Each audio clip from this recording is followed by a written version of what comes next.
আসসালামু আলাইকুম সবাইকে। আমি আজকে আলু পটল দিয়ে ইলিশ মাছ রান্না করব। তো দেখে নিই কিভাবে রান্না করে। প্রথমে আমি তেল দিয়ে দিলাম। তেলটা গরম হলে পেঁয়াজ দিয়ে দেব। পেঁয়াজ দিয়ে দিয়েছি। তারপর পরিমাণ মতো লবণ। একটু ভালো করে নেড়ে নেড়ে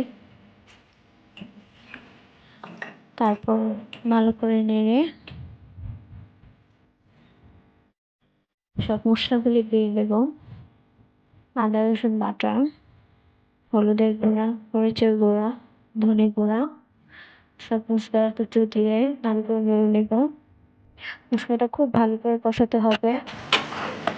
একটু পানি দিয়ে দিয়েছিলাম যাতে মশলাটা না পুড়ে যায়। তারপর আলু আর পটলগুলি দিয়ে দেব। সবজিটা ভালোভাবে কষাতে হবে।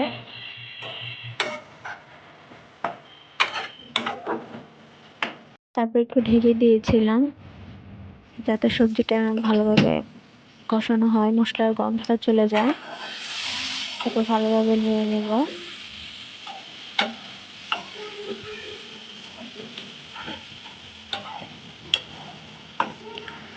তো ভালোভাবে নেড়ে নিয়ে পরিমাণ মতো পানি দিয়ে দিচ্ছি। পানি দেওয়ার পরে একটু ঢেকে দিয়েছিলাম। এখন আমি মাছগুলি সব দিয়ে দেব। তো একে একে সব মাছগুলি দিয়ে দিচ্ছি।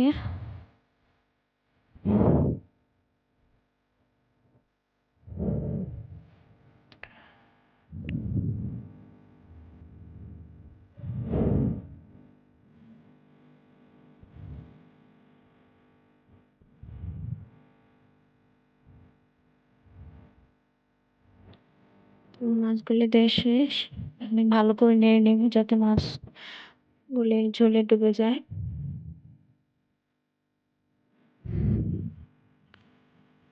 তারপর ঢেকে দিয়েছি। তো এই তো আমার রান্না শেষ। ভিডিও দেখার জন্য ধন্যবাদ।